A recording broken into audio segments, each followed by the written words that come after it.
दोस्तों नमस्कार। मैं सुनील आकाश। राष्ट्रपति चुनाव की तैयारियां शुरू हो गई हैं। श्री रामनाथ कोविंद का कार्यकाल संपन्न हुआ। सत्तारूढ़ एनडीए ने विपक्ष से सलाह मशवरा करने की कोशिश भी की, मगर विपक्ष तो पहले से ही अपना उम्मीदवार चुनने के प्रयास में लग गया था। अतः उन्होंने एनडीए के सर्वसम्मति से कोई उम्मीदवार चुनने के प्रयास को गंभीरता से ही नहीं लिया। इस बार ममता बनर्जी ने विपक्ष की ओर से राष्ट्रपति के उम्मीदवार चुनने का बीड़ा उठाया था। कांग्रेस चुपचाप तमाशबीन बनी रही। ममता दीदी ने पहले शरद पवार के नाम का चयन किया, मगर श्री पवार ने राष्ट्रपति चुनाव की ये हारी हुई लड़ाई लड़ने से मना कर दिया। उनके मना करने के बाद जम्मू कश्मीर के फारूक अब्दुल्ला का नाम तय किया गया। उन्होंने भी ये चुनाव लड़ने से मना कर दिया। फिर महात्मा गांधी के पोते गोपाल दास गांधी जी का नाम चला, वे भी मना कर गए।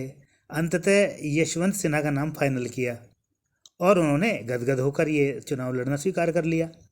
उनके नाम का ऐलान होते ही एनडीए की तरफ से राष्ट्रीय अध्यक्ष जेपी नड्डा ने भी श्रीमती द्रौपदी मुर्मू जी के नाम की घोषणा कर दी।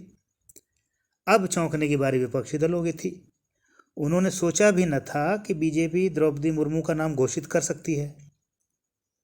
हालांकि मीडिया में जो कई नाम एनडीए प्रत्याशी के रूप में चल रहे थे, उनमें द्रौपदी मुर्मू का नाम पहले से आ रहा था, मगर उनके नाम के अलावा कई इतने भारी भरकम नाम चल रहे थे कि किसी को ये उम्मीद ही न थी कि द्रौपदी मुर्मू का नाम ही फाइनल हो जाएगा।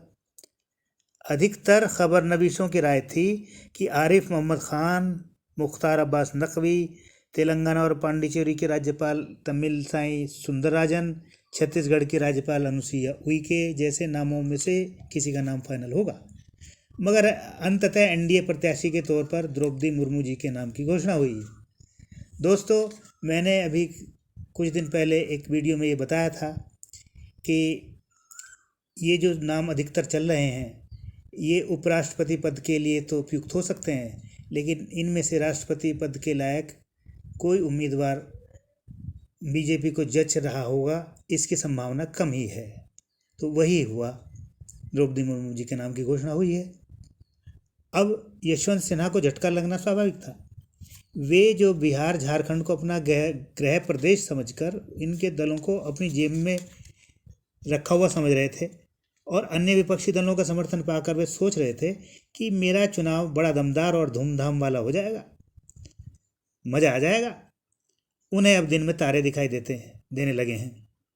अब ममता बनर्जी की टीएमसी, लालू जी का राजद, समाजवादी पार्टी व टीआरएस के अलावा कोई उन्हें वोट देगा, इसमें संदेह पैदा हो गया है। दोस्तों, अभी कांग्रेस ने अपने पत्ते नहीं खोले हैं, ये भी ध्यान में रखना चाहिए। अनुसूचित जनजाति में कांग्रेस की तरफ से गलत संदेश न चला जाए, इससे बचने के लिए 1-2 दिन में कांग्रेस ही यदि द्रौपदी मुर्मू के नाम का समर्थन कर दे तो चौंकेगा भी नहीं।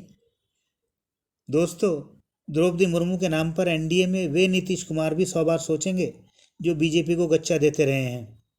उड़ीसा की निवासी होने के नाते नवीन पटनायक ने अपनी पार्टी के समर्थन की घोषणा कर ही दी है। आंध्र के वाईएसआरसीपी का समर्थन भी द्रौपदी मुर्मू को मिलना तय समझिए। झारखंड मुक्ति मोर्चा के हेमंत सोरेन भी देर सवेर मुर्मू के नाम पर हामी भरने ही वाले हैं। यही नहीं, सपा बसपा राजद टीएमसी व डीएमके के कुछ सांसद और विधायक भी चुपचाप मुर्मू के नाम पर वोट डाल सकते हैं, क्योंकि राष्ट्रपति चुनाव में कोई दल व्हिप तो जारी कर नहीं सकता। सबको अपनी अंतरात्मा की आवाज़ पर किसी भी राष्ट्रपति प्रत्याशी को वोट डालने का अधिकार होता है।